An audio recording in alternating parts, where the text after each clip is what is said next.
Welcome to the nap. If I could just get this stopped here. There we go. Well, I hope everyone had a wonderful weekend. You would have a nice weekend if you didn't pay attention to the news. And for those of you that did, then maybe you didn't have such an okay weekend. It was a busy weekend for me. Still wrapping up my other channel for gardening, cooking, and canning. Did release another video on the other channel, mostly because the garden is coming to an end. And now we can concentrate on the nap. Welcome all. Welcome to the nap. The nap stands for the no answer period, where politicians in parliament who are in government are regularly asked questions and they never give you an answer. When you see them in public and they do their performance in front of the news and TV, whatever, they answer in sound bites and never give you an answer. They are definitely constantly in a nap. Now, one of the bigger stories that is ongoing right now in Canada is the impending culling of the 398 ostriches in BC. They had had a few reprieves. Yesterday, it looked like they were cooked. And a last minute reprieve happened again because the company that was hired to transport the equipment didn't know the vehicles were being used for that. So they quickly told the government to shut down, return the vehicles, and offload their equipment, which they did. Of course, they found another rental today. That rental place has been emailed by a lot of people trying to get these birds saved, so we don't know what's happening. There's a live feed on another channel. I haven't seen it now for about half an hour, so I don't know. I don't know what it's at right now. And we will move on to the next big story, which has really been cooking a lot of people's geese these days. Yes, our Prime Minister took it upon himself to recognize the state of Palestine. And it seems like every single day that the current government is doing something, every single day to create a crisis, to create outrage, and they do this on purpose to keep people off, to get them offset, to make sure that they already always are engaged angrily with something, so that their faculty shut down, they can stop thinking logically. This is just Marxism 101 every single day. You can go back from 10 years ago, once they started ramping up, it's almost like every single day there's a crisis they create or there's something that they've done that exposes them for the unethical people that they are. And then the next day, something else. And then the next day, something else. And then the next day, something else. And it's like you can't keep up. And here, of course, Tamara Lich is very correct in saying today, Mark Carney recognizes the Z because, as you see, he's such an international person. He really doesn't have Canadian roots, not even in his language, which is kind of strange, right? Because apparently he was very adamant about everybody doing their best to present proper briefing notes and everything to him once he got into the office, in a similar way with that Pierre Elliott Trudeau did to his cabinet when he first formed government for the first time. And he told them all that, yeah, it's the old ways are done. You're going to have to start putting stuff down on paper and give me recommendations and briefing notes and thesis and all that stuff. And they were like, oh my God. But, each prime minister rules differently. So of course, as soon as I saw this happening, I knew exactly what was going to happen immediately. Aside from the obvious that is going to piss everybody off, but it's obviously going to create an issue with the United States. It seems that everything Mark Carney does is to upset any kind of trade balance we can get with the United States. He knows what position the United States is in right now. But no, he and the UK and Australia, all in cahoots with many different things, especially the WEF plan to inundate each of these countries with a massive amount of immigrations, which they've been doing. There was another video today exposing these papers that were released. That's the leader, Viktor Orban of Hungary, was reading off a sheet of paper, their plan, right on there from 10 years ago. George Soros doing exactly what they are doing now. But of course, it's pissed off the U.S. And now they're like, well, any trade deal you're kind of work out with us, well, you just set them back because once again, You are becoming politically, ethically, and morally unaligned with the United States. So I think this. Did I have this right here? Oh, I hope this is queued up properly. We'll see. The Liberals in Canada officially recognized Palestinian statehood, ending over 75 years of established diplomatic convention with a single stroke of a pen. While people who wave terrorist flags and chant genocidal chants in our streets are surely celebrating right now, nobody else is celebrating. Not one bit. And let me tell you why. Almost 2 years ago, hundreds of innocent civilians, including Canadian citizens, were murdered, maimed, raped, and taken hostage by Hamas, a terrorist group in the deadliest day for the Jews since the end of the Holocaust. We know that some of these civilians remain in captivity today, left to pray for their rescue while they are subjected to starvation and torture, confinement on a daily basis. We hope that they will come home as soon as possible. And we know that others who were taken hostage will never come home, and they never came home because their lives were stolen during the imprisonment, and that Hamas refuses to return those bodies too. This is warfare of the most inhumane kind, perpetrated by the people our own government recognizes as enemies. Today, that government just gave those enemies the biggest gift that they could ever ask for. You see, there's a reason our country had a long-standing tradition to never negotiating with terrorists. It's because it encourages the very terrorist activities we should be opposing as a country. Already, Hamas is telling the world that this recognition of statehood is a vindication of what they did on October 7th, and that we should expect to see even more days like October 7th moving forward. Because of this decision by this Prime Minister and this government, our world is more unsafe, our country is less respected by our allies, and once again, a small but vocal minority here at home notches another win on behalf of the terrorists and the Jew haters. You already know that I'm going to hold the Prime Minister responsible alongside a strong, dedicated Conservative caucus. But history is also going to hold them accountable. It's going to show that when the chips were down and things got tough, the Prime Minister took the easy way out instead of standing with our allies. This is a betrayal of the hostages who remain in Gaza, the Canadian citizens who were killed on October 7th, and our basic Western values of freedom, justice, and the rule of law. We must choose courage over convenience, and I hope that someday we will have a Prime Minister who understands that. Today, we have a Prime Minister who chooses to reward terror, and we will never forget that.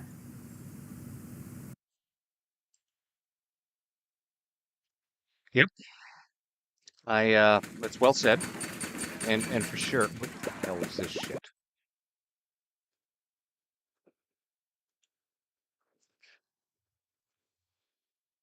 Canada. He's speaking for Canada. This wasn't on their electoral platform. This is a decision that he made on his own, like he thinks he's the CEO of an organization that he can just speak for the entire country.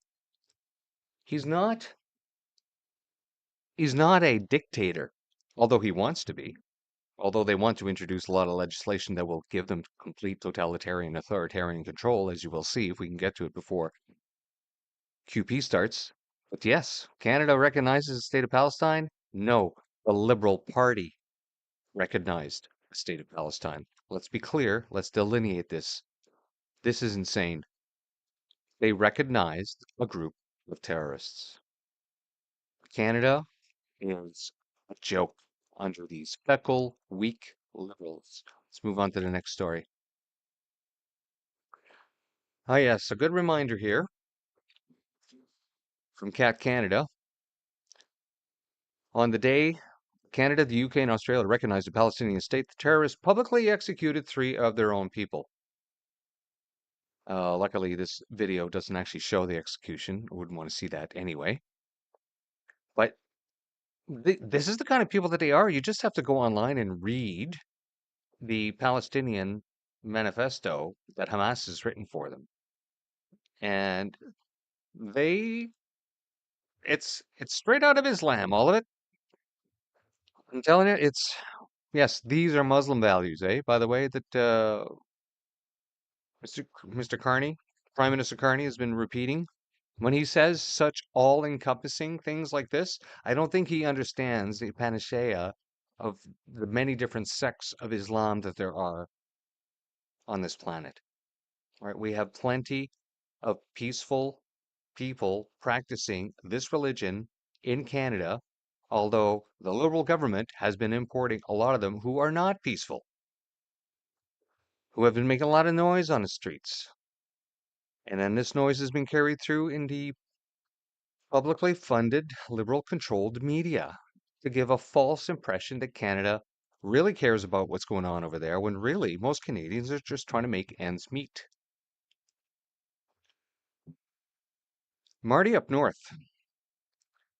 I needed to put this in this morning, this afternoon.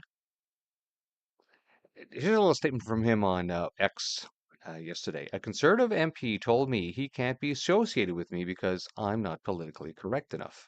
Now, if you don't know who Marty up north is, he's a retired engineer, lives out in Alberta, and he does a weekly podcast with Clyde Do Something, uh, another podcaster from out in BC.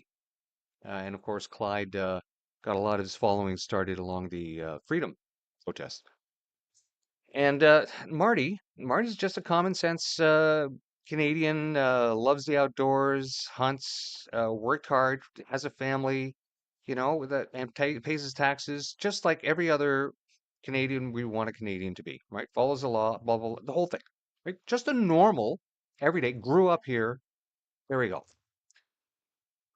And and his MP, conservative MP, tells him this: I can't be associated with you because you're not politically correct enough. Conservative Party, you better wake the hell up. This screams red Tory. This screams red Tory all over it, right? This not only screams red Tory, this screams uni party. You blind fools. Why do you keep catering to the liberal controlled press with such BS when you know you're playing to the wrong audience? Anybody who's conservative doesn't give a hell about political correctness. If you're worried about political correctness, you're in the wrong bloody party. You're a disgrace, in my opinion. It's a disgraceful act to be doing something like this to one of your constituents by telling them, I can't be associated with you because you're politically incorrect. What is wrong with you? Why can't you just talk to a constituent? And then if somebody associates you with you because they saw you in public with them, well then water off a duck's back. You're supposed to be a politician. That kind of stuff's not supposed to stick on you. Unless, of course, you've got no testicles. Then again, I'm just assuming the gender of this MP. All right, another one today from Mario Zalea. As a reminder as to why Canada's society is completely breaking down under the legislation that the Liberals introduced, removing the ability of judges to keep criminals in jail. Real criminals, not thought criminals, not political criminals, but real criminals. You'll find this story anywhere in the news, anywhere in the media.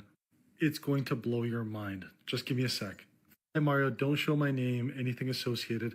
I'm related to the person who was shot in the car you were showing this morning. He was shot 7 times in his legs, abdomen, and head. He somehow survived multiple surgeries, but many more to come. He's in a coma. This isn't anywhere because they're trying to hide the fact that one person has been arrested, another shooter is sought, but they won't release that because they're afraid of the public growing upset. This country's in shambles. I'm one person, and this is where the story gets nuts. This is my last 60 days. First witnessed the armed robbery at shops. A week later, down the street witnessed another armed robbery at Leslie and Lawrence, resulting in 13 shots being fired.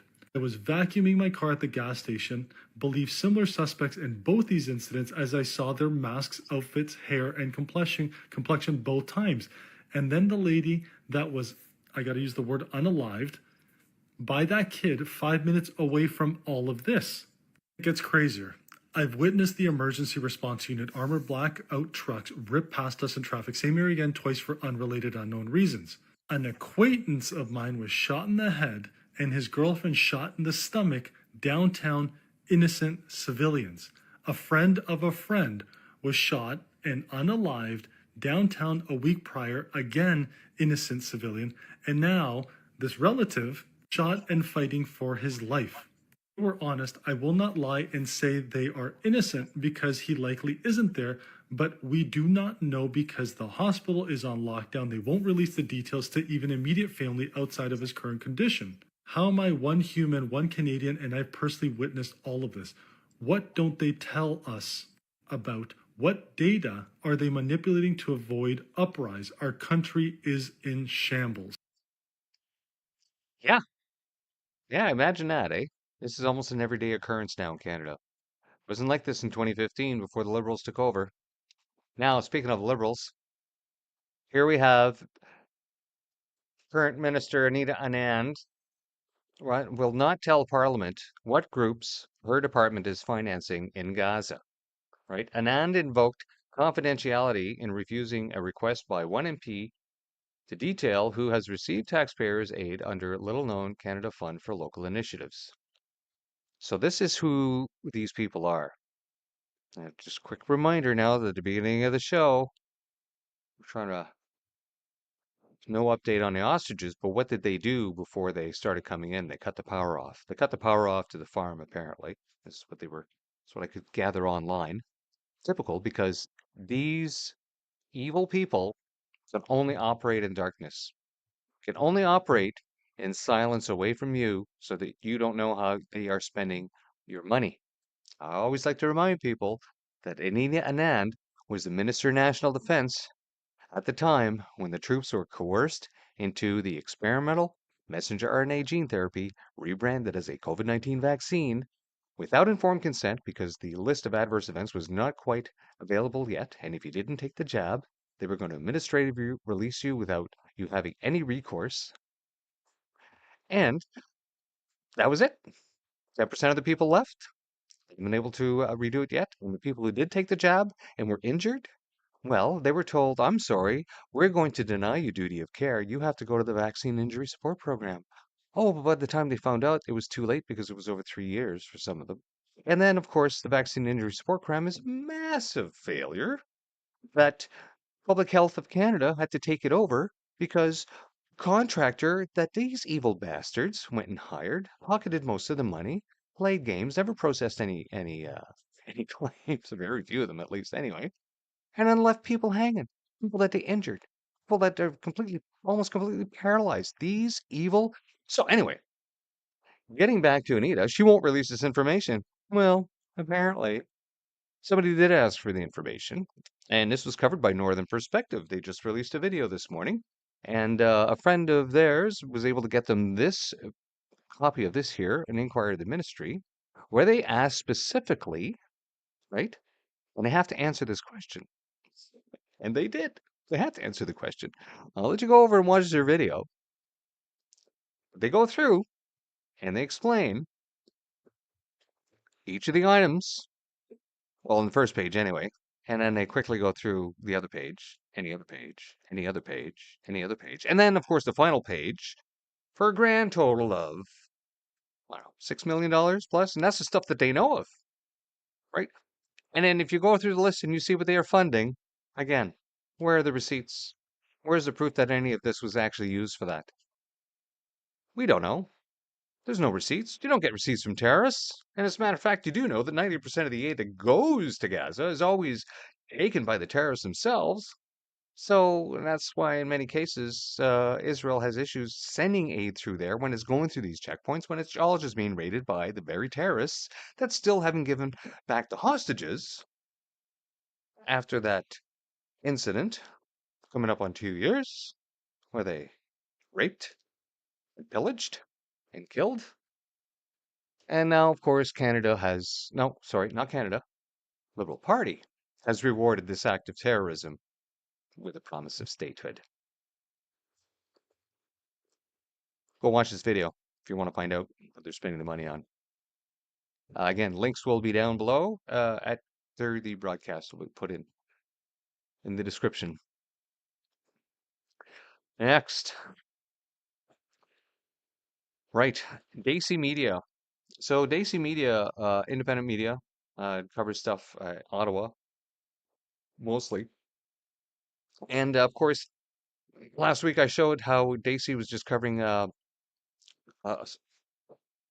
again another peaceful event that was happening, and then these loud radicalist Antifa, Black Bloc, uh, Canada Against Hate Network people, the most hateful, vile people on the planet. They all came over and started assaulting people. Anyways, Daisy got assaulted, and this was all recorded. So I think it's good to show more independent media, and especially here now that this is right after this weekend. Now, the United States, Trump has made Antifa and what they're going to designate them as a terrorist organization, which is finally, after 20 years of Black Bloc going through different morphs and now into Antifa, and now finally the terrorist organization that they are. Here's a little description from Daisy Media. I had little knowledge of and zero real world experience with Antifa until this group descended on St. Bridget's Church in Ottawa and declared everyone there fascists and terrorists. I didn't know at the time that this would be the beginning of an over 3 year long targeted and coordinated harassment campaign. I ended up on their radar, and since then I have been the victim of threats, stalking, harassment, sexual harassment, intimidation, and assault. Not a single person from the group harassing me has faced any legal consequences. This group was organized and this action was promoted by local activist groups such as Community Solidarity Ottawa. I believe many of these activist groups are the beneficiaries of the government funding, much like the Canadian Anti-Hate Network or CON. CON! I plan to share some of my experiences over the coming days. Stay tuned. So if you're on X, please follow him and watch for his stories. And again, this just displays how often, you got to remember, we have a far left party in charge of the government, constantly denigrating anyone who's conservatives, constantly calling them names, whether they're calling them misogynist or far right or anything and everything. Well, that's fish rots from the head down, and you have a lot of rotten little guppies running around, screaming, repeating that hate, hmm? Which is interesting, right? Because now here's Anita again, bragging about the government, introducing legislation to combat hate crimes, intimidation, and obstruction from the very government that has been doing this their entire time for 10 years. They have obstructed Canada from getting rich. They have intimidated us by throwing us into jail who protested them. Well, not me. They've taken away our jobs through intimidation if we didn't take their injections, right? And then they called us names, all kinds of names, actually doing hate crimes themselves. So, do you think this legislation is going to do that? No. Let's see what it says. I think I'll see if I can bring this over a little bit here. The most disturbing thing about this legislation is right here in this press release. Finally, the law would streamline the process to lay hate propaganda charges by removing the requirement to obtain the Attorney General's consent. By removing this step, law enforcement would be able to act quickly to counter hate speech and protect communities. Do you understand what that means? Let me explain it to you. As far as I can understand from having read that, in Canada, Attorney General's consent required means that for certain exceptional and serious criminal offenses, a prosecutor cannot initiate legal proceedings without the express approval of the Attorney General. So they basically, what they're saying here is that they want to be able to arrest people without warrants. This is going to be warrantless arrests, mass warrantless arrests for people who speak out against the government, they will be labeled as hate speech, arrested, and thrown in jail. Very much like they are doing now in the UK. Now, mind you, they come in and they say, "Oh, you wrote something that caused somebody offense, and we're going to have to put you in jail now." Literally on the weekend, you had these Muppets in uniform showing up at someone's house to have a look at a 3-year-old's cell phone device. We want to see your little child's device. Well, what the hell is because they might have looked at something. They might have looked at something that was prohibited. This is how insane it's going to get in Canada if this law gets passed. This is nothing more than warrantless arrest. This is what this hate crime legislation is going to be. They're going to arrest you without warrant, pass it around, and make it as viral as you can. This is warrantless arrest for anything the government disagrees with. And of course, they will lie. They will lie, right? Because for them, a pie crust, a truth, a promise for them is like a pie crust. It's made to be broken.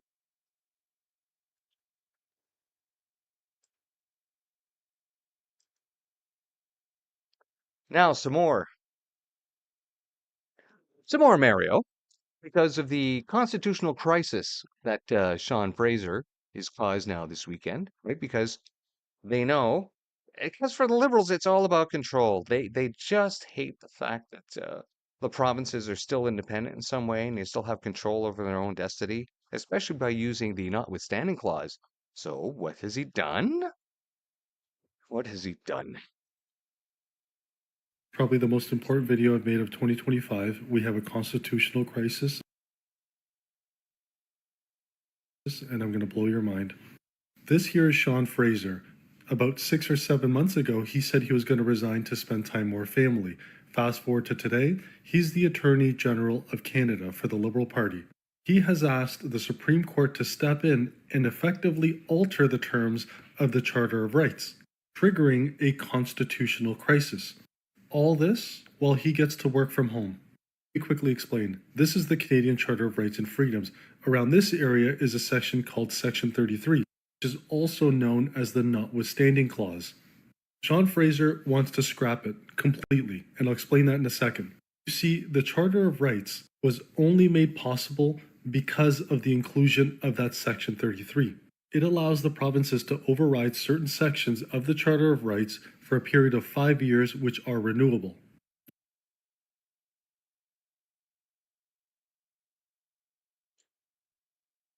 And then, of course, what they want to do, right, is they want to remove the ability of them to do it every 5 years and or remove the ability for them to apply the notwithstanding clause to specific items and or be able to remove the ability at any time to decide that, yeah, you know what, you can't really use that notwithstanding clause anymore. Well, the problem is Quebec never signed on to this, although they've been following it.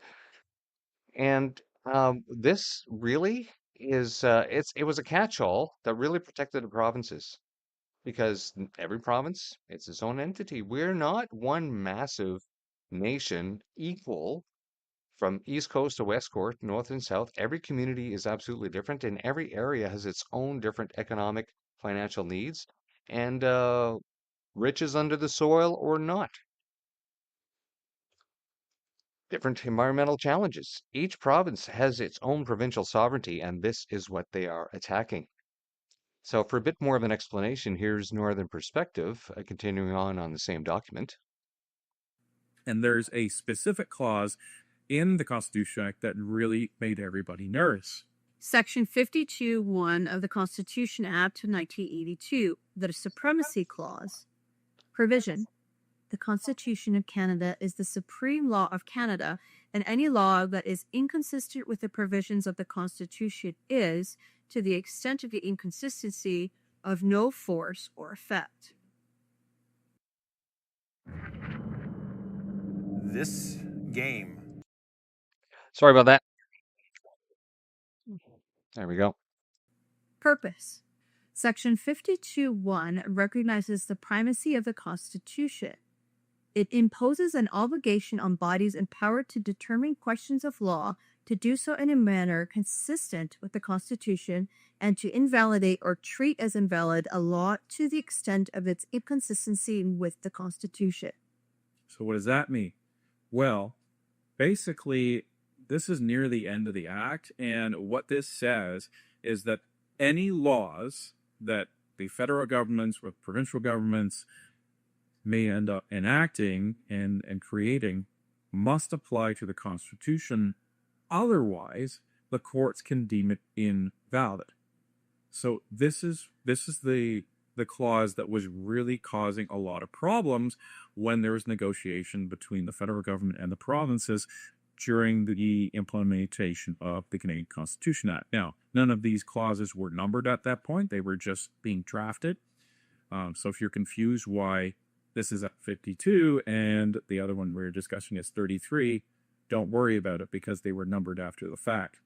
The point is that this section 52 was actually in one of the original drafts of the Constitution Act, and section 33 was not. Section 33 was added after the fact when the provinces demanded that they needed that in order to ensure the supremacy of the legislature and also allow the fact that the federal government and judiciary couldn't interfere within provincial affairs. And that's it right there.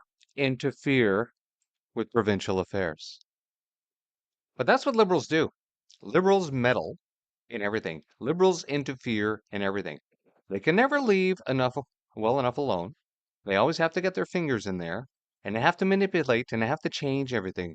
And why is that, do you wonder? Well, it's obvious. Because a criminal entity can't make money just by running an operation that's already set up for them. It's pretty well that simple. Now, of course, a lot of things were wrapping up on the weekend from the assassination of Charlie Kirk.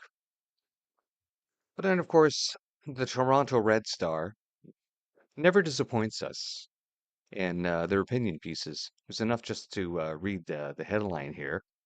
Charlie Kirk's death is being used as an excuse by MAGA to grab power.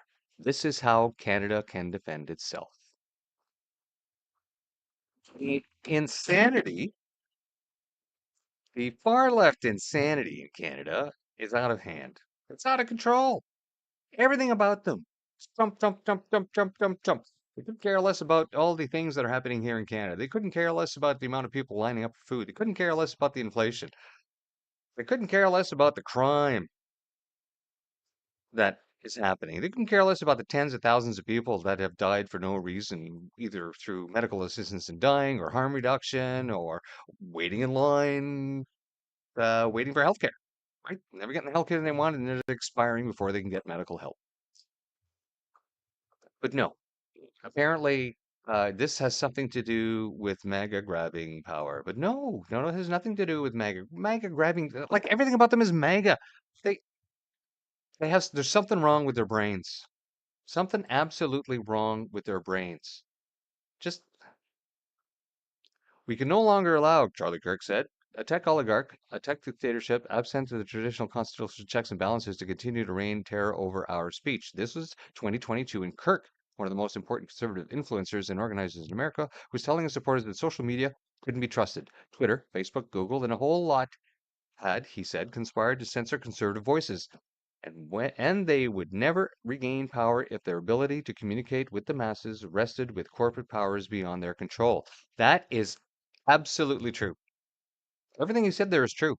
During the COVIDity stupidity, every one of our voices where we tried to warn people about the dangers of this experimental injection and all the mandates and the harm that it was causing, that is all coming out now, we were censored, we were blocked, we were taken offline. And we see it today in mainstream media in Canada. You do not get two opposing voices. You have a strong liberal bias in all the reporting that happens. If you just look at the amount of attacks that happens on one leader or another, they don't explore the various things that independent media are looking at because that's not what their political masters want. And it's true, they do have political masters because they take money from the government. You cannot trust a media that is paid by the government. That's called propaganda. That's called state media. And I don't care if it's only a small percentage of your operating costs that comes in, if it's just a small percentage, doesn't matter. The optics are there. Now, if everybody in Canada who's doing media had access to this money, ooh, right? But no, even then, independent media's out there, some of them are saying, no, I'm not going to take the money. And some of them, not that they didn't try to get the credits, are immediately denied because independent media. Why do we not see independent media in parliamentary press gallery? Because we live in a hermit kingdom. So it's not Charlie. And of course, Charlie Kirk is the one who died here. But for people on the left, it's never about the person who died. It's not about remembering that person. It's not remembering why he was assassinated. Apparently, it has always something to do, something that's going to threaten them, some illusory, imaginary thing.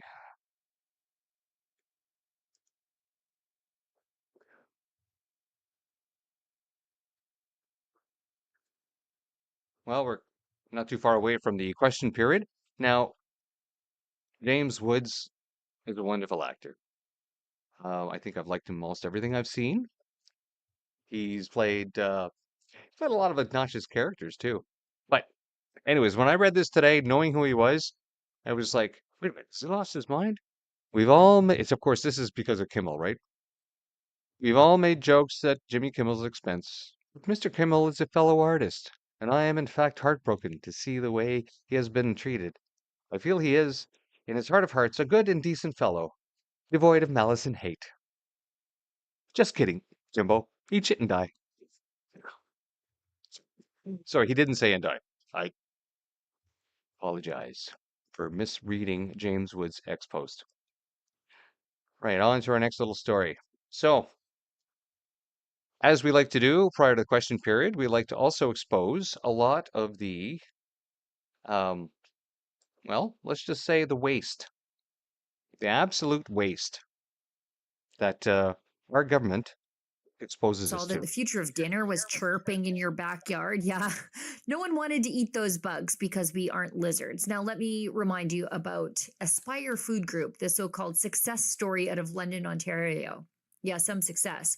According to an order paper question tabled by Conservative MP Arnold Viersen, Ottawa handed Aspire an $8.5 million repayable contribution. Farb Credit Canada then piled on a $37.5 million loan in 2022 and then even tossed another $4 million loan onto the mess in 2024. All told, that's about $50 million of your money funneled into a company whose big idea was crickets for dinner. Aspire promised 87 jobs.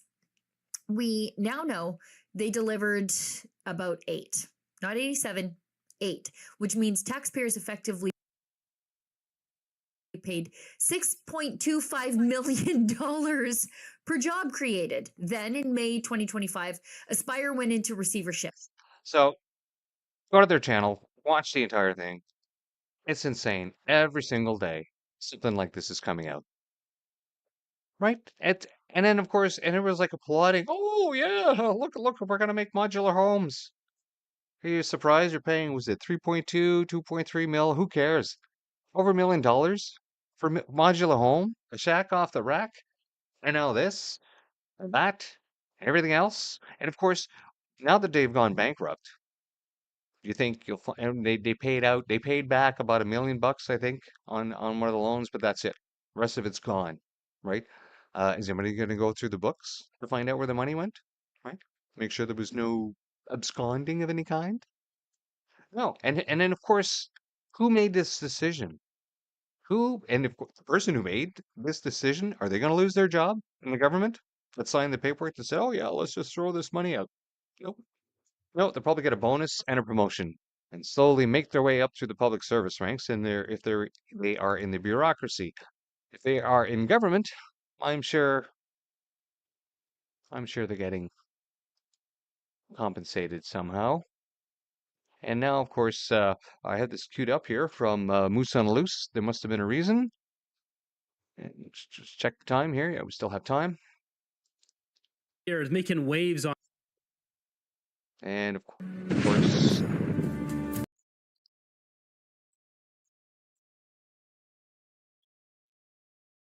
On X. This guy here, Dean, is filing a complaint to the CBC Ombudsman. On September 14, CBC reporter Darren Major wrote a glowing article about Mark Carney's housing announcement, yet somehow had no idea that the entire press conference was staged. According to Conservative MP Barbara Ball, ex-police officer, there was no homes being built on this site as reported by Major. How did Darren Major miss that this was a media stunt by Carney and his Liberal government? He's supposed to be a senior CBC reporter. So what we're talking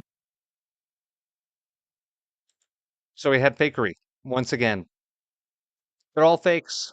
They're all fakes. Liberals, they fake everything. In fact, they tore this all down afterwards because it wasn't even a real home. It's actually a flat area near a hydro plant, I think. But anyway, that's not the only fakes BS they pulled recently. Yes, when they went to Mexico, they had to stage another event with some fake wheat bags. What happened? Oh, looks like I lost my...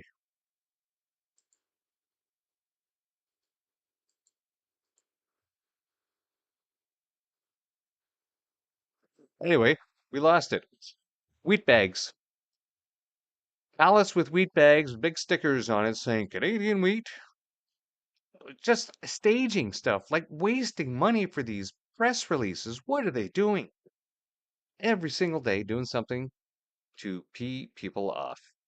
All right, so I think it's getting close. Let's check the House. And we're probably into statements. Oh, there's an opposition motion.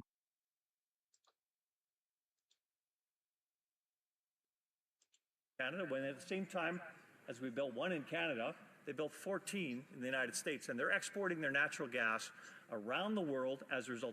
Higher cost, higher CO2 intensity natural gas being distributed from the United States to allies in developing countries around the world, while we in Canada have sat on our hands because we're trying to limit our potential here, limit our contribution to the world from both an energy, environmental, and security perspective. This has to change. Of course, the first way to make that change is to undo the cap on emissions, because the cap on emissions is a cap on production. There is no other formula that equates to how you actually reduce emissions. But when we do talk about emissions, let's talk about what we've actually succeeded at in emissions in Canada. Because many organizations have looked at the emissions reductions we have in our oil and gas industry across Canada. We have a 32% reduction in the CO2 associated with our oil production, or oil sands production, over the last 16 years in Alberta. That is a significant contribution to the actual emissions reductions that we have in this country as a whole. Matter of fact, it is the largest contribution. And the tough part is they're actually measuring that in the industry. When you take a look, and I quote the Environment Commissioner here in Canada, we talk about Canada's emissions reduction. Canada's emissions reductions are largely determined by the Environment Canada, who keep changing the formula year by year, very opaquely. And the Environment Commissioner has condemned Environment Canada for that opacity in actually showing the real numbers to Canadians and how they calculate those actual reductions in CO2 emissions.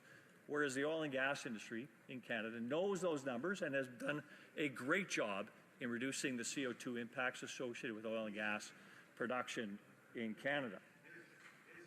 Coal, as I said, has gone up. It's record production around the world.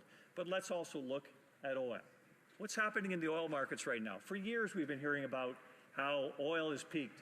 Well, Mr. Speaker, I'll tell you right away that this year will be another peak, and another peak, and another peak. This peak that should have happened 20 years ago, according to some of my colleagues on the other side and their actual reading of partial and prejudiced information, hasn't happened. Will be over 102 million barrels a day of production this year. And that tells you that we're going to continue to consume this around the world. Why aren't we contributing more to that? Because we've got a cap. We've got a cap on production. What's the point of exporting energy if you can't produce it? You've got to make sure you produce the energy at better environmental standards than anybody else around the world. OPEC just increased their target for production by 137,000 barrels per day, Mr. Speaker. It's a significant increase, and of course, people think it's going to have an impact on the price of oil around the world. They're probably right, but the fact of the matter is they wouldn't be increasing oil production if they didn't actually see that there is demand for that oil that we don't seem to recognize in Canada. So we've got to get out of our own way here in order to make this work for the Canadians, work for the environment, and work for our partners in security around the world. It's eminently important that we get this cap off. This cap, as I said, on emissions is a cap on production. Why bother with an LNG expansion that the Prime Minister asked or reported when in fact you can't do that without increasing your emissions? So cart before horse here, folks. We've got to make sure that we actually get the ability to produce and get those products to the world market that's demanding our product from Canada, clean, dependable, safe, environmentally friendly energy to the world so we can actually develop better, develop our country, develop the environment around the world, make sure we're a security partner for all our partners around the world. Step one, we have to remove the emissions cap. Thank you, Mr. Speaker. Questions and comments? Questions et commentaires. La députée de Terrestre de Blainville. Monsieur le Président, et dans le fond, j'écoute ce message et je me dis, effectivement, de travailler et d'être le leader au niveau de nos énergies propres et conventionnelles est excessivement important. Alors, pourquoi perdre du temps de parler du cap alors qu'on peut parler de comment innover pour livrer effectivement ce leadership à travers le Canada avec de l'énergie conventionnelle et de l'énergie propre pour faire une différence pour nos citoyens? Member for Calgary Centre. Monsieur le Président, je remercie mon collègue pour la question. Et c'est intéressant parce que l'énergie propre est un terme qui est différent pour une personne à l'autre, mais pour la personne, le membre à l'autre côté, je pense que l'énergie propre, peut-être c'est l'énergie qui vient du solaire, l'énergie éolienne, mais je ne suis pas certain qu'elle est aussi propre que l'énergie qu'on a maintenant. Le gaz naturel, LNG, est une énergie propre pour le monde maintenant. C'est plus propre que tous les autres maintenant pour la production d'énergie, la production d'électricité autour du monde. C'est important, c'est nécessaire pour nous de faire un sentier pour... This is just the way Parliament runs sometimes. Are they going to be standing for... Lille. Merci, Monsieur le Président. Dans ce que dit mon collègue, je vois une contradiction parce qu'on a entendu beaucoup de gens ici dire qu'on pouvait I'm going to have to check and see what's going on here. The question period was supposed to be at 2:15. Moins polluant. Mais là, on dit augmenter le plafond d'émissions, c'est de diminuer le plafond d'émissions, c'est diminuer la production. Donc, on admet que c'est pas vrai. Il n'y a pas de pétrole vert. Le pétrole va nécessairement amener une augmentation de la production de gaz à effet de serre. Et je veux savoir aussi si mon collègue est d'accord qu'il faut diminuer notre production de gaz à effet de serre si on ne veut pas continuer et provoquer de plus en plus de catastrophes climatiques. I'm going to leave the House comms on. I'm going to double check the schedule here. Je remercie mon collègue pour la question. Le gaz à effet de serre est un problème qu'on adresse mieux ici au Canada qu'autant pays autour du monde. C'est mieux ici que les autres pays du monde, mais c'est nécessaire de produire l'énergie pour le monde. La production d'énergie, c'est plus important que l'énergie qui vient de charbon en Asie n'est pas aussi propre que l'énergie qu'on produit ici au Canada, comme l'LNG Canada. C'est très important pour le monde pour réduire les émissions de gaz à effet de serre. Merci. Questions and comments. The honourable member for Pitt Meadows Maple Ridge. Thank you, Mr. Speaker, and thank you to the member from Calgary for his remarks. So the fact of the matter is that the need for oil and gas is increasing worldwide. And if we don't meet those needs, we're not stepping up, then it's being taken by other countries and other producers.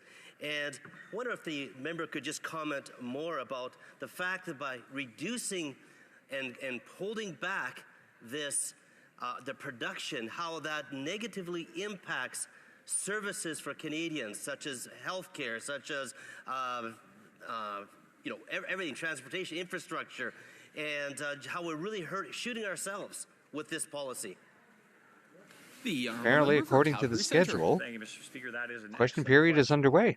I alluded to it a But bit we in my seem to be speech stuck here. in this The fact of the opposition matter motion. is we've got an industry here that this government has held back for 9 years, done their best to punish the Canadian economy by punishing the oil and gas industry. And they found out after 9 years, and it has not worked. The rest of Canada is slavishly now deeper and deeper and deeper in debt, and we have to address that as quickly as possible. They talk about crises. They talk about the crises in housing, the crises in productivity, the crises one crisis follows another. The fact of the matter is that the most productive industry that we have in Canada, that is the dollars per job, is the energy industry. And we've got to make sure that we're contributing to the world here. By contributing to the world's needs, we're contributing to ourselves as well. The energy industry provides the most taxes for Canadians' benefits of any industry across this country. That's how we're going to benefit Canadians going forward here. Comment, a very brief question, l'honorable député de Rosemont-la-Petite-Patrie. Merci beaucoup, Monsieur le Président. On est en pleine crise climatique. Les sécheresses, les inondations, les feux de forêt se multiplient. Puis le Parti conservateur nous arrive avec une motion pour dire qu'on devrait polluer davantage. Le rapport de l'Institut climatique la semaine dernière nous disait qu'on n'atteint pas nos cibles de réduction de gaz à effet de serre à cause du secteur pétrolier et gazier. Qu'est-ce qui répond à ça? Member for Calgary Centre, a brief response. Merci. Je ne connais pas le rapport pour qu'il il réfère, mais je suis certain que le gaz à effet de serre qui vient de la gaz naturel canadienne est bien plus propre que le charbon qui est brûlé en Chine maintenant, en Asie, dans le reste d'Asie, qui s'agrandit beaucoup maintenant. C'est très important d'exporter le gaz naturel du Canada autour du monde. Merci beaucoup. Resuming debate, please do debate. The honourable member for Skeena-Bulkley Valley. Thank you, Mr. Speaker, and it's an honor to be here on behalf of Skeena-Bulkley Valley. I've never had the chance, so I'd like to thank all the people of Skeena-Bulkley Valley. I'd like to thank the EDA for all their work and all my supporters and all my volunteers. And I'd especially like to thank my family because I've been doing this kind of work for 20 years as a counselor, chief counselor, as an MLA, and now as an MP. And it does take away from your family life.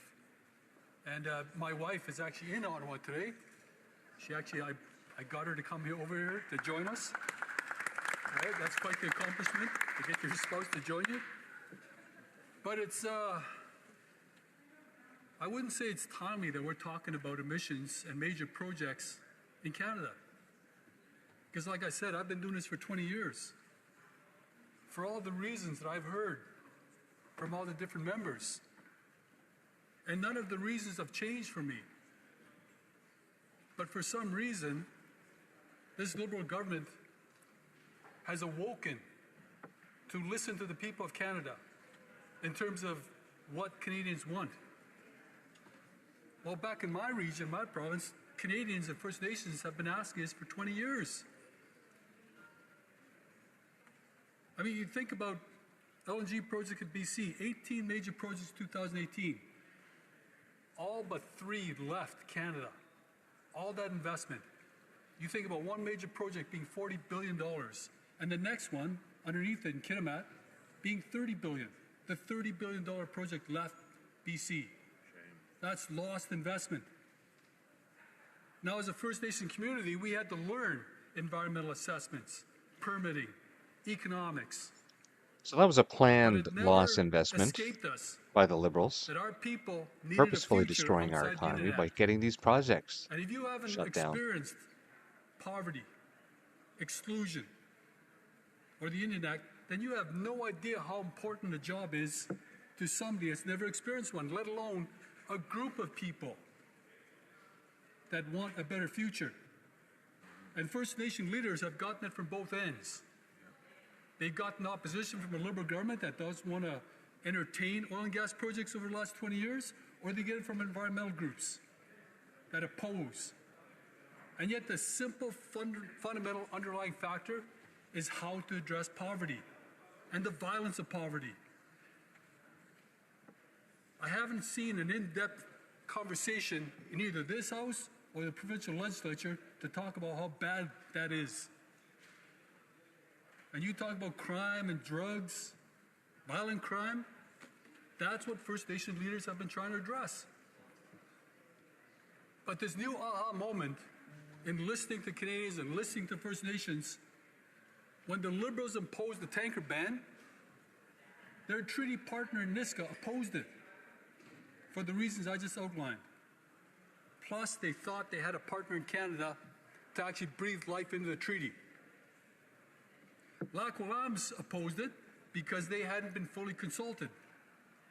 And they thought the tanker ban was going to put a limit on their future for their people. You've only got to come to Kitimat. If you want to talk about emissions, you want to talk about permits, environmental assessments, and you want to talk about the quality of life, come to Kitimat Village. We've talked about these issues for the last 20 years, and it's hard. It's a hard conversation, given the opposition from political parties and environmental groups. But for a First Nation, you've got to talk not only about air impacts, which is what we're talking about here today in terms of emissions cap being imposed, but you also got to talk about impacts to water and land. And if anybody can talk about that, it's Kitimat Village, because we've had industrial development for 70 years. You'd think for a territory that's been so degraded by industrial development that we would say no to development. In fact, it's the opposite. We actually engaged to make those standards and regulations higher.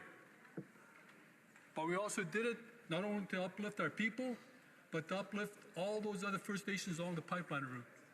Those First Nations that are experiencing tanker traffic down channel, and to uplift our non-native communities that surrounded us. Because as a judge once said, and I'm paraphrasing here, we're all in this together, and none of us are going anywhere. No, we're not. I'm not sure if you're aware, but we No, do we're not have not, services because on the reserve. Liberals are not in it together with We us. don't have hospitals. They are in it together with their globalist Water, friends. a lot of us don't have water. We depend on non-native communities for services. So it only stands to reason that you want to see your own community succeed, but you also want to see your non-native community succeed.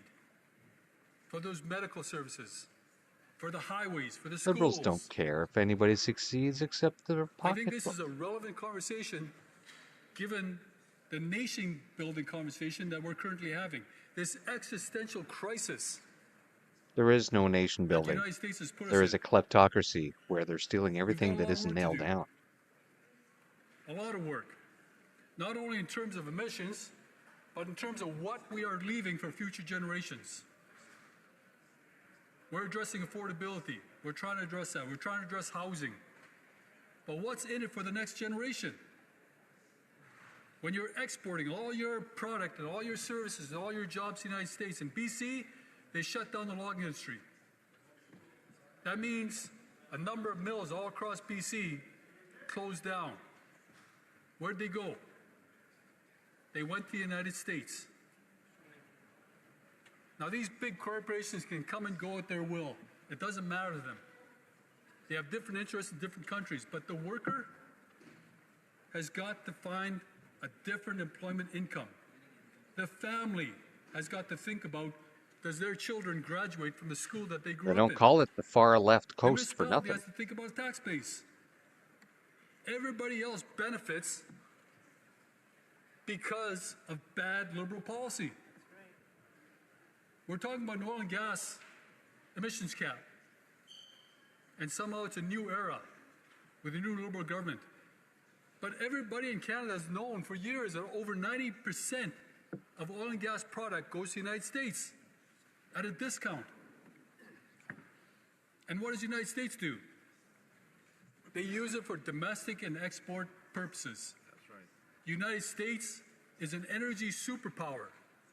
The United States is eating The United our States lunch never from thanks bad us trade for policies in the supplying them past. with a good quality, And from a good government quality currently that product has no statecraft at Kmart capability prices. whatsoever and being able to get any kind of trade deal, especially Poland when you piss off your was trading partner smirking by at us recognizing a terrorist entity and and wanting almost to give them a laughing at state. us in terms of how we export our oil and gas to the United States. don't know about you, but when another country laughs at you because of your policies, your legislation, your regulations, I'd say that actually contributes to your conversation about nation building and emissions caps. Germany came here from LNG because If you they're in a tuned in, crisis of their own. question period. Given the As war usual, in it's delayed. Ukraine, what did we do? We said no. There's no business case for LNG, but we'll sell you hydrogen. That's what they left with. The world still needs energy. They still need and want resources. Canada is rich in energy and resources. But we have We need more artificially energy right put a here in restraint Canada so that it's cheaper. on our exports. We are being Not only for killed the with our international energy market, but costs. for our own Canada domestic is like needs. one of the There's a richest number of countries on projects the in the planet, Environmental Assessment Act but yet that propose we treat our citizens using like natural gas to slaves produce electricity. and make them They've pay been through there the for nose for years everything. in We are energy richer deficient than Saudi areas. Arabia. Given that And what did Saudi BC Arabia do with their imports riches? electricity They made sure that from all the their United citizens States, got their part, we should be looking at this seriously. right? But here in Considering the Canada, United States no, uses no. natural gas Not and only do coal you to not produce get your electricity, share, but you BC have to having scrounge, a green record, scratch, we eke out import a living electricity. like everyone else. Unless, of course, We are not going to you're an become immigrant, then an you'll energy just have everything superpower given to if you for we the first put 2 more years, limits no matter how long like the industrial carbon tax you've been doing something on else outside the Canadians, country. because it will trickle down to Canadians. We will not become an energy superpower if we put limits on them, unreasonable limits on emissions. We have got good, robust regulatory standards, but there's got to be a balance. What is good for the average Canadian and First Nations? What is good for our country? And what is good for the environment? We haven't had that conversation yet. I'm hoping to have that here today, Mr. Speaker. You know, you'll never have that conversation with a liberal because they never Questions answered and your comments. questions. Your Honour, commentaire. The Honourable Parliamentary Secretary to the Government House Leader. Yes, thank you, Mr. Speaker. And, you know, I take a look in terms of the motion that's before us today. And I think that the priority for Canadians, even conservative voters, is that we need to see a higher sense of cooperation inside the House. And a part of that is to take a look at what it is that the government has actually been proposing by the new Prime Minister. These 5 major projects are critically important to the advancement of Canada's national economy. And Okay, this guy is such a is a bullshitter. great I can't even stand him when he's answering a question the rest of the time, let alone having him go on and on about this and not even answer the question. Well, while we're still waiting for a question period, we might as well hop over to the next story that we were going to do, which is liberal watchdog exposes liberal law breaking.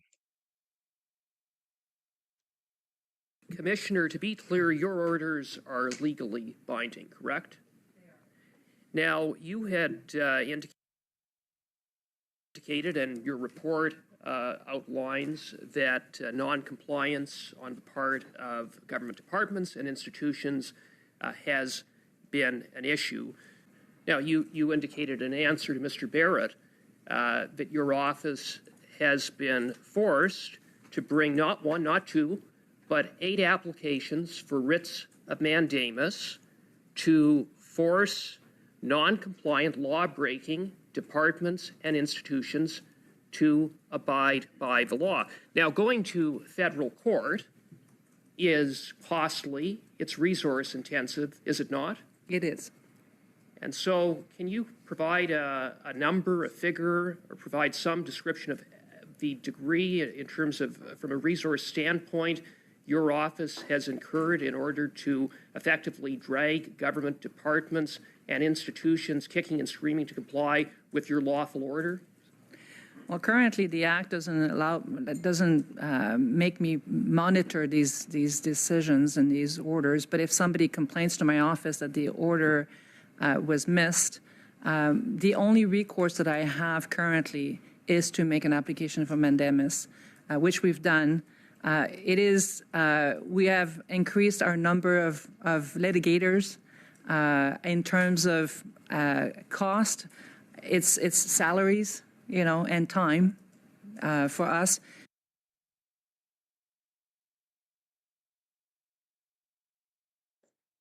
Sorry about that. I don't know why this is restarting. But as you can see, the government, as usual, under the Liberals, refuse not only to hand over information, they also refuse to even follow the law. Stop this thing. There we go.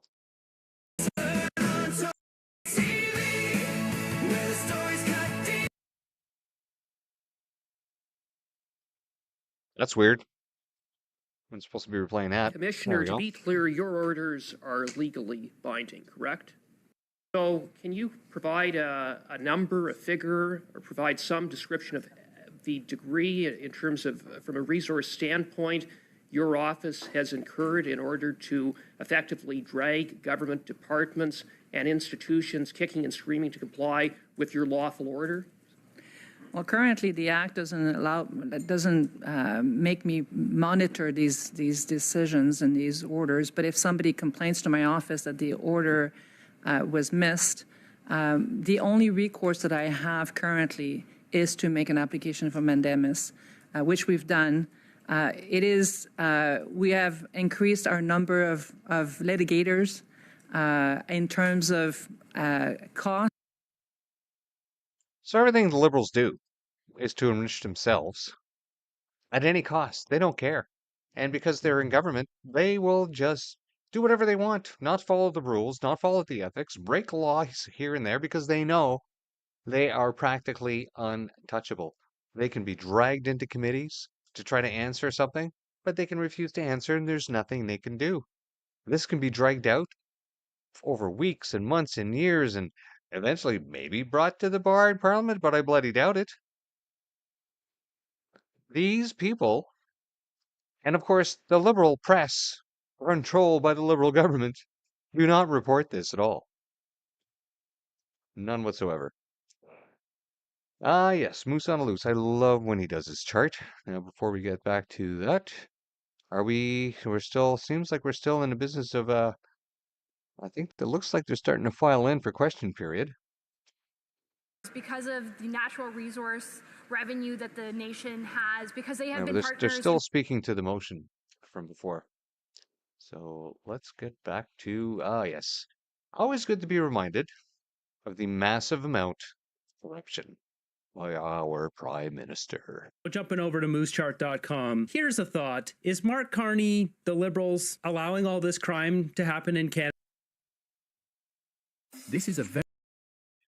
Yes, I don't have a YouTube account. Now, if Moose had these things on Rumble, I would be able to play them without any commercials. Do home security. Got this one here.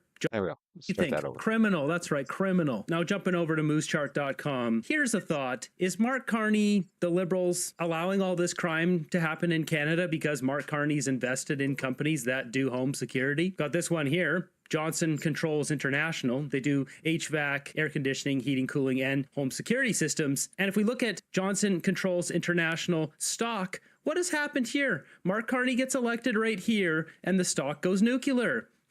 That's a coincidence. Interesting. Why'd that happen? If we move down Mark Carney's investments here, what else do we have? Honeywell International also does home security. And if we look at their stock, what has happened here? Carney gets elected right here, and kaboom! Now it has gone back down since, but interesting. There seems to be a trend going on here. Why are all these stocks that Carney's invested in going up in value after he became prime minister? This wasn't public knowledge before the election. I smell something funny. And if we look at other ones here, obviously he's got Amazon and he's got Alphabet or Google. They both have doorbell cameras, that kind of thing. But really, those are the two biggest companies that I can find that do home security, because no one in their right mind would keep the laws we have right now where we have gangsters ending Canadians on a daily basis and essentially go unpunished. Basically, in Canada, you get minimal punishment for ending lives. That's the truth of it. Moving ahead, we got table salt. Right. Well, let's go a quick look back over at Parleview. And what's going on? Are we still talking to the motion? One group, it's everyone's responsibility. Let's commit to making this real together. Yeah. All right, so we are getting close because now they're into statements by members. There are no conservative MPs working as a speaker this time around, which is good. They want to keep them all in the seats. But then again, with Liberals being the speaker, I guess they're having a hard time staying on target, staying on schedule. Let us go over and have one more look at something else here. Something by Holly Doan. There you go. Documents. Federal diversity, equity, and inclusion programs within 29 departments have cost $1.049 billion since 2016. Grants included AAFC Canada subsidies for cultural vegetables and Veterans English Canada Affairs funding for Congolese war vets. So I can tell you from firsthand experience that diversity, equity, inclusion has permeated throughout the public service and especially in the Canadian Armed Forces, where they completely removed the warrior values, morals, and ethics and then replaced them with this Marxist stuff, with this cultural Marxism of gender equity and blah blah blah blah, climate change, this and that and the other thing. It just reads like the same cultural Marxist document, just rehashed in different wording in every other way. It's if you had a giant black magic 8 ball of DEI, you'd shake it every time and it would always have the same words in it, but just arranged in a different fashion. And in the end, the gobbledygook that comes out means absolutely nothing because it promises a lot and delivers zilch. In fact, it delivers the actual opposite because it decides who is superior and who is inferior, deciding who's first class and who's second class, who are more equal than others. But yet, this funding had to go all the way through. Our current chief of defense staff in the Canadian Armed Forces, she was the head of this DEI department. She was the golden child, and they pushed her all the way up to CDS. She enacted and replaced all the culture within the Canadian Armed Forces with diversity, equity, and inclusion. And for those of you who think that equity is like equality, it is not. Equity means that you just take it from everyone and then redistribute it to everyone. And then of course there's never enough to go around, but there's even less to go around because the government redoing the redistribution, well, they're taking a big chunk of it themselves to stick in their pockets and the pockets of their friends to start new initiatives as well, right? Because they're investing. They're investing. All this was a huge investment. And not only did this investment fail, it also drove away a lot of businesses. So the Overton window has moved on this, and people just aren't buying that cultural Marxist BS anymore. Well, some of them are, right? But slowly, they're all wasting away, maybe from their virtue signaling of having taken an injection. Perhaps, I'm Sensibilisation, not pensons sure. à ceux qui se battent, à ceux que nous avons perdus, et surtout engageons-nous à parler ouvertement de la santé des hommes. Bravo, bravo. Yeah, still statement by members. L'honorable député de Longueuil-Saint-Hubert. Monsieur le Président, aujourd'hui, je souhaite mettre en lumière les travaux exceptionnels. All right, we have time to do another one. Here we have the X window refreshing. Ah, yes. A couple of days ago, breaking, the Liberals just shut down the Finance Committee to block calling in the Finance Minister. No budget since 2024, and a deficit of 100 billion is probably expected. This is not a government, but a communist state. What are they hiding from Canadians? It's true. Have a listen. So I just finished a Finance Committee meeting, a meeting that we've been waiting for the entire summer.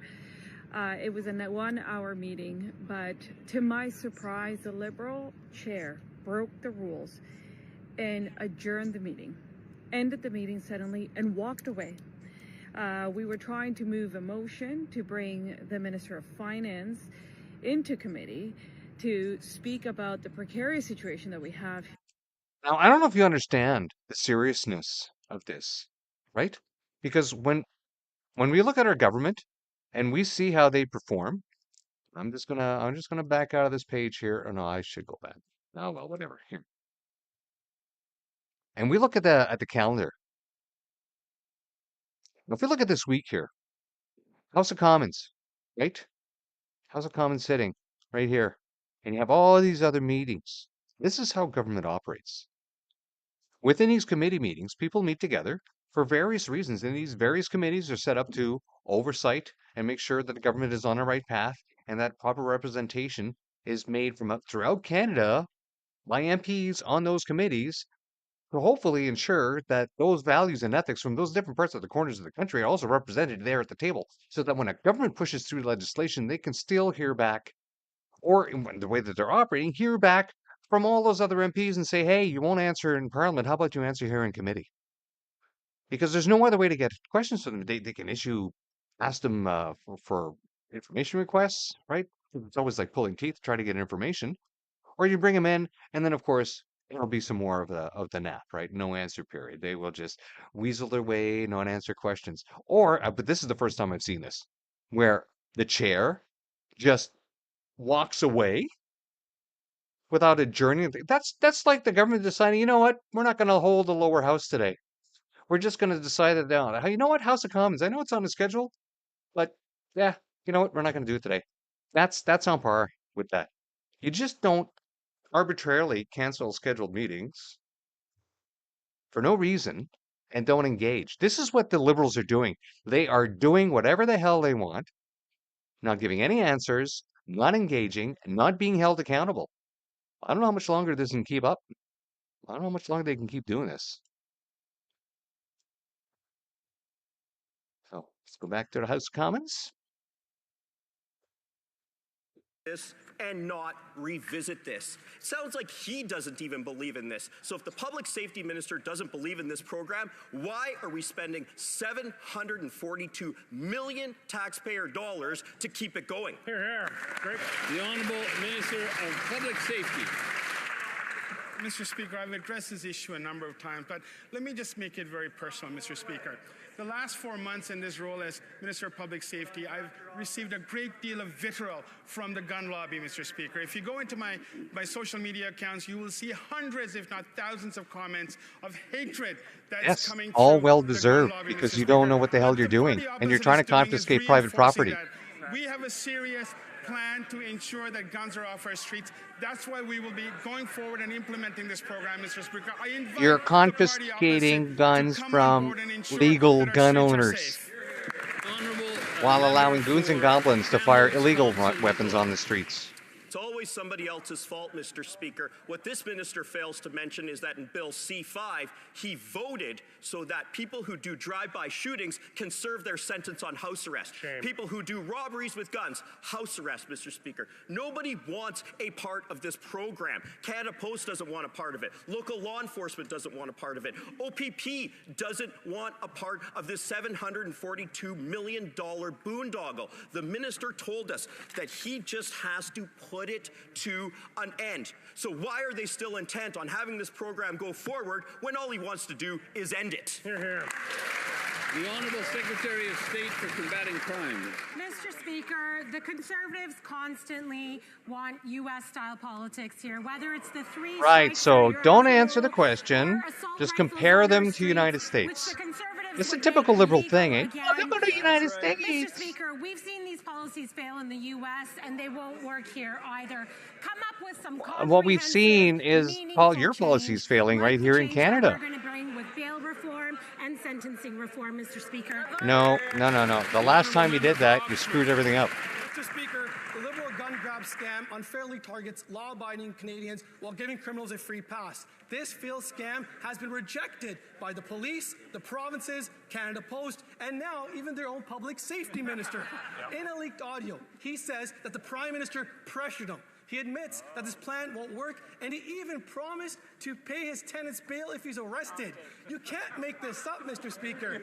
What they say in public versus what they say behind closed doors is totally the opposite. So if the minister won't stand behind his own plan, why should Canadians foot the $700 million bill for their scam?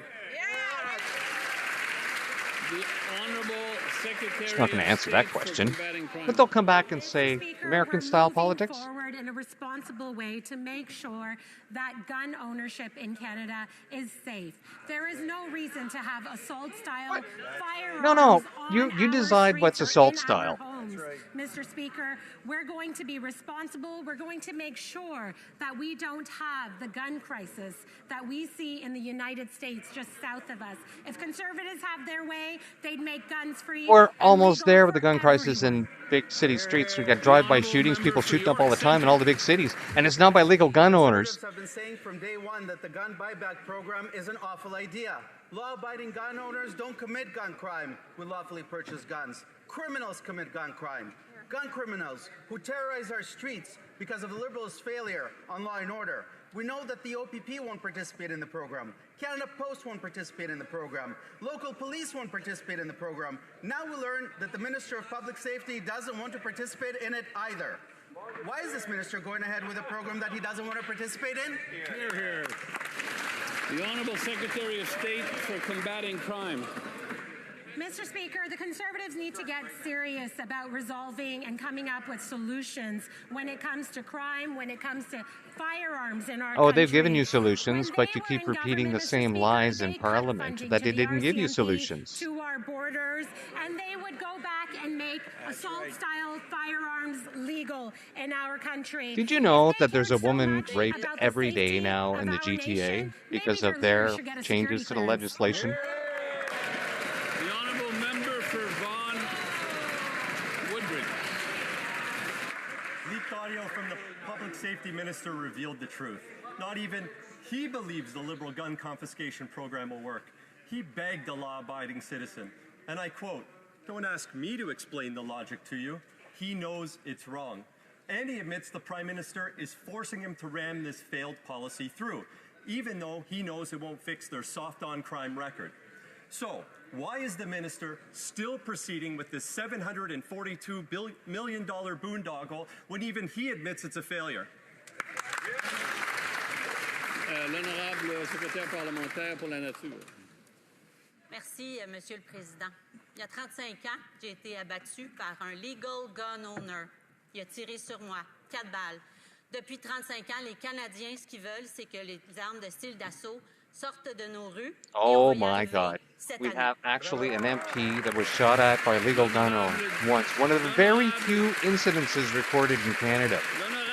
Meanwhile, every day in Canada, somebody's getting shot at by a goon or a goblin or a gangster that doesn't have a legal gun.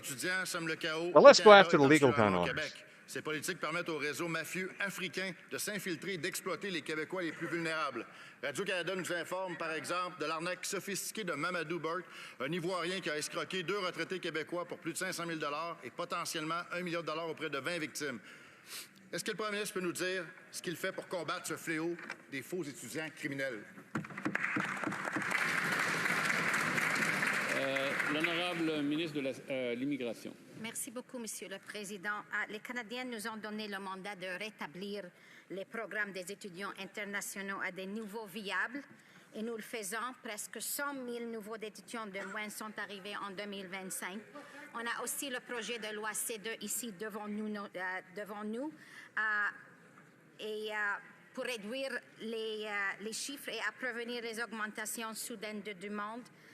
Nous sommes ici pour renforcer nos frontières et aussi pour rendre les plus résilientes. Alors, j'invite tous les parlementaires de nous appuyer. Merci beaucoup. Honorable député de Charlebourg, au Saint-Charles. Monsieur le Président, je pense que la ministre n'a carrément pas compris le problème. Là, il faudrait qu'elle comprenne que dans les visas donnés à des étudiants, il y en a 200 actuellement qui sont des Africains, qui font partie de la mafia africaine, qui sont sur le territoire du Québec, qui commettent des crimes de prostitution juvénile, des crimes d'arnaque, le vol d'automobile, etc. C'est un réseau international qui est maintenant rendu au Canada à cause des politiques laxistes des libéraux sur l'immigration. Est-ce que la ministre peut me confirmer qu'ils vont régler ce problème-là de faux visas étudiants? No, she's not going to answer your question. She will deflect and say something else. Je veux dire que anybody who commits a crime in Canada, regardless of what status they're on, will face consequences.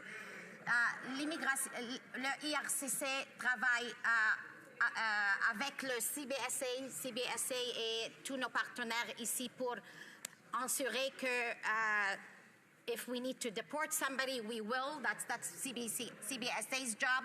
But again, we work with other government departments to ensure that Canadians So are they're not going and to take that fraud is responsibility for limited. letting them in. Thank you They're very not going to do anything about vetting them when they bring more in. Speaker, an administrative question for the Prime Minister. I went to check the Ministry of Foreign Affairs website to see what this new state he has announced might look like. There is no map. Can we expect the Prime Minister and the Minister of Foreign Affairs to upload a map of the borders of this so-called state? Could they identify its capital? The Honourable Parliamentary Secretary to the Minister of Foreign Affairs. Thank you, Mr. Speaker, and I respect the question. However, at this point, what I want to simply say is that there's no military solution to the conflict at hand. There's only a political solution. And in the vein of Lester Pearson, this side of the party will continue to work for peaceful solutions to ensure that Israel and Palestinians have safe and secure borders for each of them, so they will live in peace together. That is what this side of the House will work on. So no answer. Welcome to the no answer Member for Calgary Heritage.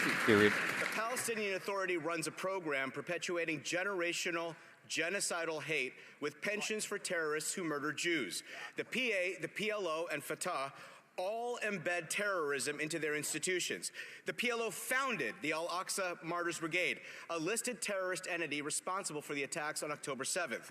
If recognition of statehood is to have any real meaning, will the Prime Minister designate this as a state sponsor of terrorism? The Honourable Parliamentary Secretary to the Minister of Foreign Affairs. Thank you, Mr. Speaker.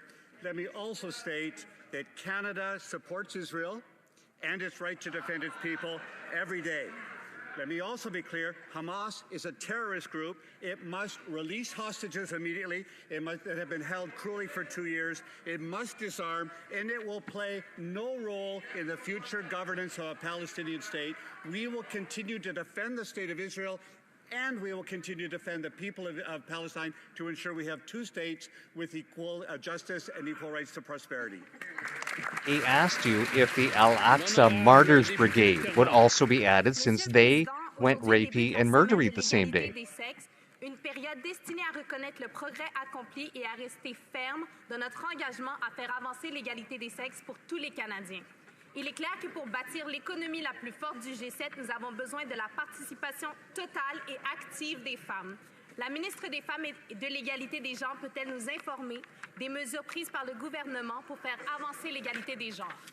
These self-licking liberal ice cream cones questions to themselves is sickening. And I wonder if her members of Terrebonne actually would have wanted a better question asked of the government, other than, you know, tickling each other's behinds. Nous avons aidé plus de 400 000 femmes à travers le pays. Et avec le plan d'action national, nous agissons pour mettre fin à la violence contre les femmes.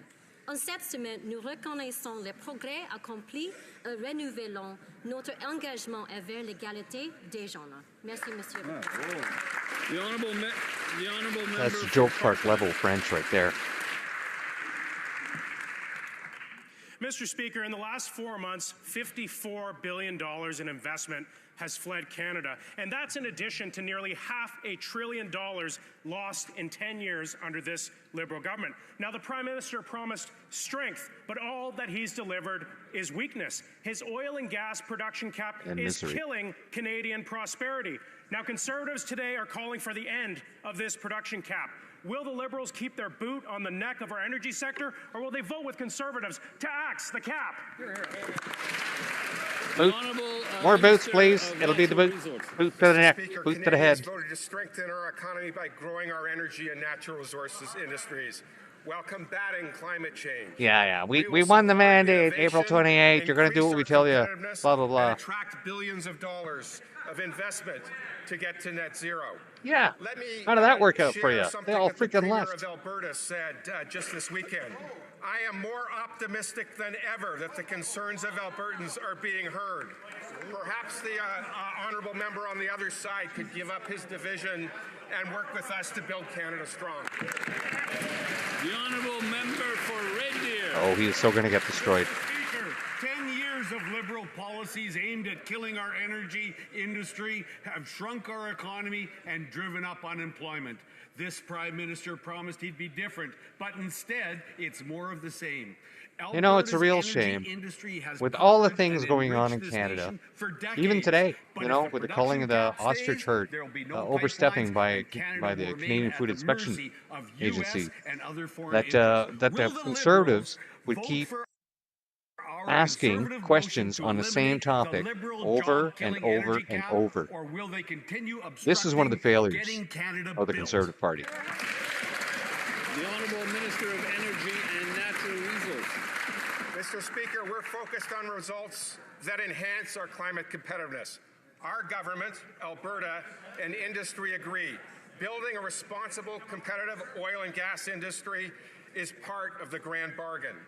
As someone who spent my career making deals, I know you don't Yeah, he's made a lot of deals and made himself a lot of money at the expense of other people. Just like the Liberals, just like for the past 10 years. That's been the energy deal for Canada, which is no deal. That the concerns of Albertans are being heard. Know them by what they do. What have they done for the past 10 years? That's what you can expect for how many more months these clowns stay in power. The Honourable Member for Medicine Hat, Cardston Warner. Liberals' oil and gas emissions cap will continue to devastate jobs in the energy sector and make life more expensive for Canadians. The Parliamentary Budget Officer estimates that the emissions cap will cut our GDP by about $20.5 billion annually and eliminate 54,000 more jobs by 2032. This Prime Minister promised he would be different, but those promises have been broken, Mr. Speaker. Will the Prime Minister support the Conservative motion to repeal the gas and oil emissions cap, or will he and the Liberals continue to be obstructive? Great question. The Honourable Minister of Energy and Natural Resources. Mr. Speaker, the grand bargain is about taking transformative steps to dramatically reduce our emissions and put new cards in Canada's hand that increase our competitiveness. You know, for a party that always made fun of other people using slogans, they love their slogans too, eh? A grand bargain. That exports our innovation around the world. As I said, the Premier of Alberta said this weekend, I'm more optimistic than ever that the concerns of Alberta always hanging on the words and accolades of other people rather than being able to present your own successes, which you have none. Member for Labrador.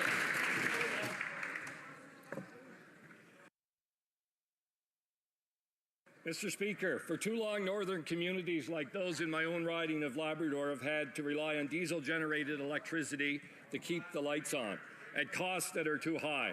Can the minister share with this House how our new government... The costs are too high because your government has made energy super expensive. Helping communities build the sustainable future they deserve. Good question. The Honourable Minister of Northern and Arctic Affairs. Mr. Speaker, I'd like to thank the member Labrador for this question. Mr. Speaker, our new government is supporting Indigenous-led transitions. You're not a new government. To dependable the Liberals have been in power since 2015. Kuani First Nation wind and battery project provides about half the community's power and saves over 300,000 liters of diesel a year. In Nunavut, the Inuit-led Sanikuluak wind project will replace up to 70% of local diesel use. Don't replace your legacy equipment, because when your green equipment fails, you will need a backup, right? You're living up north. You know how much sun half the time of the year. Yes, you have a lot of wind, but those parts wear down.